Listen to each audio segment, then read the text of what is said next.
Olá, nós somos a Casa de Oração e Estudos, o Rei das Matas. Agora aqui, mais uma vez, para conversarmos um pouco hoje sobre mediunidade. Eu acho que é um tema que muitos gostariam de estar ouvindo aqui no canal, né? Então vamos lá. Os mistérios da mediunidade. Os mistérios de Deus são divinos e têm o poder único emanado por Ele para atuar por intermédio das pessoas. Todo mistério é emanado por Deus e manifesta-se nas pessoas como dons do Espírito.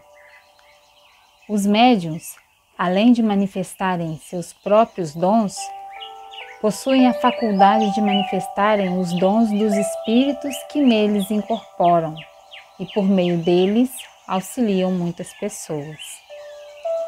Médium é a pessoa que possui a faculdade que possibilita a um espírito vibrando num grau magnético ocupar o seu corpo físico, que vibra em outro grau magnético, pois só em graus magnéticos diferentes dois corpos podem compartilhar de um mesmo espaço sem se desequilibrarem emocionalmente. E aí eu vou abrir um adendo, né? Esse texto está no livro de Teologia, de Doutrina e Teologia de Umbanda, né, de Rubens Saraceni. Ele fala aqui sobre ocupar o mesmo espaço, o mesmo corpo. Lembrando que é uma forma figurada de falar, né?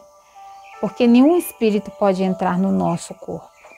Esse corpo nos pertence, né? O que acontece é a aproximação, né, desse espírito com o nosso corpo e o afastamento do nosso espírito do corpo. Então, nós ficamos lado a lado com o corpo e o espírito também. Quanto mais perto estamos do corpo, mais essa manifestação mediúnica vai ser mais intensa, mais forte, né? Quanto menos nos afastamos do corpo, mais vamos lembrar de tudo o que aconteceu ali, né? E a gente sabe que hoje em dia tem sido muito assim, dessa forma. Tem tido muitos médiuns conscientes, semiconscientes, pelo fato da necessidade de se aprender com o espírito que está ali trabalhando. E não por simplesmente eles apertarem a tecla power nossa e desligarmos, porque senão o que estaríamos aprendendo, né? É muito importante a gente comentar também que mesmo a faculdade consciente ou semiconsciente, isso não significa que a pessoa vai ficar lembrando o tempo todo de tudo que aconteceu ali. Muitas das vezes vai acabar a gira e ela já não vai estar lembrando mais. Ela vai embora para casa e que lembrou menos ainda. Por que isso acontece? O espírito da pessoa já absorveu o aprendizado e aí aquilo não fica na nossa mente, fica no nosso subconsciente, não fica no nosso consciente. Fica lá no subconsciente para que seja desarquivado quando necessário. Quando a gente precise usar esse aprendizado, aí vamos estar acessando isso daí, o nosso campo mental vai estar acessando esse arquivo no subconsciente, tá? Voltando ao texto, a mediunidade é um dom e deve ser lapidada até tornar-se pura e só refletir os dons dos espíritos superiores ou dos espíritos ordenados pela lei que rege esta faculdade paranormal. Todos nós temos um chefe de coroa, né? Ele é como se fosse o diretor de todo esse trabalho mediúnico que vamos realizar, né? Quando fala espírito superior, porque esse espírito tem que ter uma superioridade espiritual, né? Para que ele consiga fazer esse trabalho, né? De coordenar todo um trabalho mediúnico de um médium, né? Ele vai estar ali trabalhando com vários outros espíritos que vão estar respondendo, né, sobre a liderança dele ali, né? Então precisa ser um espírito superior, né? E todos os outros vão estar seguindo ali, né? É uma hierarquia, né? Até mesmo Exu, Pombagira, né? Então é uma hierarquia. Não que um Exu, uma Pombagira não possa ser um chefe de coroa, né? De algumas pessoas, né? Dependendo da vertente de Umbanda, né? Tem Exu, tem Pombagira que é chefe de coroa, mas em outras vertentes não, né? Então assim, não estou aqui para criar algo diferenciado, tá, gente? Só estou conversando com vocês sobre essa possibilidade, né? Ela existe? Existe sim, né? Tem Umbanda que Herê não pode ser chefe de coroa, mas em outras Umbandas pode, né? Isso depende muito da vertente, da região em que essa Umbanda ela é cultuada, né?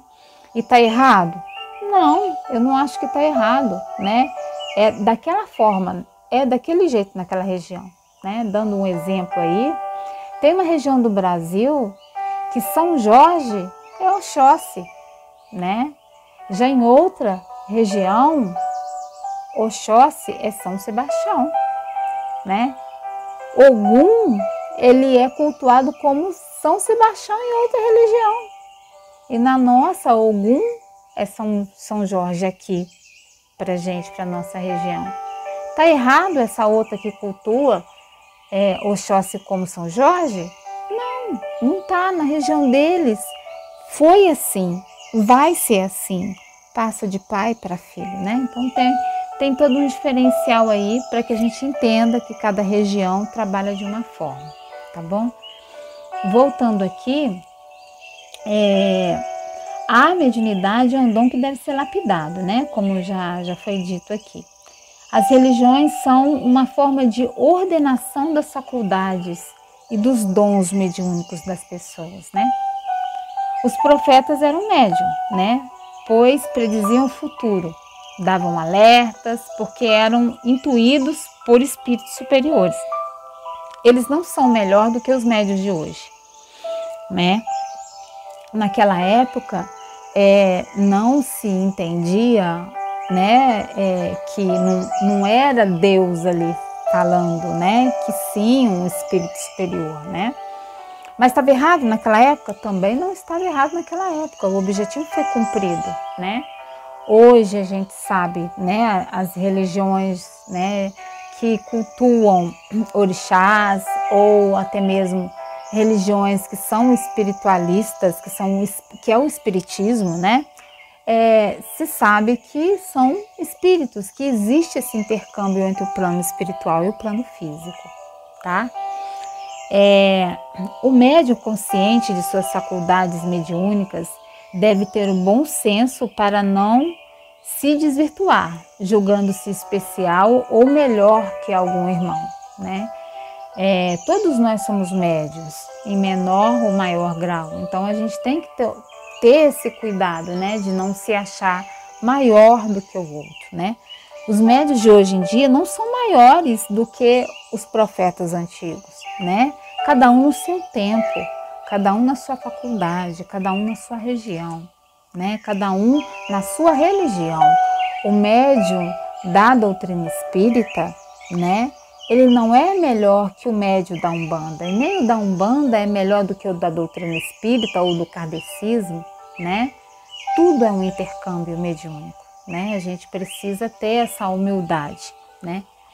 Os médiuns devem ser lapidados e preparados para lidar com forças poderosíssimas e poderes emanados por Deus, mas confiados às divindades, confiados às manifestações de Deus que são os senhores orixás, né? Vamos falar um pouquinho da importância da educação mediúnica. Mitos e preconceitos. A educação mediúnica é muito importante, pois só se reeducando internamente um médium alcança níveis vibratórios mentais e conscienciais que lhe facultam os níveis espirituais superiores. A sintonização mental com seu mestre individual, com seu guia espiritual, e a neutralização de possíveis vícios antagônicos com práticas religiosas, né? E a compreensão ou percepção do que está acontecendo à sua volta, mas que não está visível, assim como do que está acontecendo dentro do seu campo mediúnico, né? O médium, às vezes, ele não entende como que está se dando aquele processo ali, né? Então, ele fica meio perdido, por isso que acontece o desenvolvimento mediúnico e é muito importante. É um momento em que o médium tem que se dedicar muito para que ele possa realmente ser uma ferramenta útil de trabalho para a espiritualidade, né? Eu digo que médium é uma ferramenta enferrujada, né? Às vezes pretinha, torta, mas a espiritualidade nos usa, assim como somos, né? Desde que a gente se dedique de amor, de coração, de corpo aberto, né? Auxiliando, e eles vão nos auxiliar para que a gente possa se melhorar e cada vez mais se tornar uma ferramenta mais útil, né? Quando bem educado mediunicamente, sua sensitividade é capaz de identificar presenças positivas ou negativas que adentrem seus campos vibratórios mentais e espirituais, né? Então, se o médium já está ali se educando realmente, ele já vai começar a sentir, é um espírito de sombra, é um espírito sofredor, é um espírito trevoso, é um espírito de um obsessor, de um egum, ele vai saber, né? Da mesma forma que ele vai saber se é um espírito de trabalho no bem, né? De trabalho com a espiritualidade superior, ele vai saber distinguir se é um caboclo, né? Se é um herê, se é um preto velho. Isso com o tempo, durante a educação mediúnica, vai se sabendo, tá? Então eu vou parar por aqui, tá, gente? No próximo vídeo sobre mediunidade, nós vamos falar sobre mitos e preconceitos, né? Mas vai ficar para um próximo vídeo. Na semana que vem, talvez eu poste esse vídeo aqui, tá bom? Então, meu saravá a todos. Se vocês gostaram desse vídeo aí, deixa um ok, um joinha, né? Para que dê prosseguimento a esse vídeo aí depois, de acordo com o que vocês forem falando, pedindo, comentando, e aí eu vou lançando aqui outros vídeos, tá? Para ir aí expandindo o conhecimento para o máximo de pessoas possíveis. Meu saravá a todos, axé, que Oxalá nos abençoe.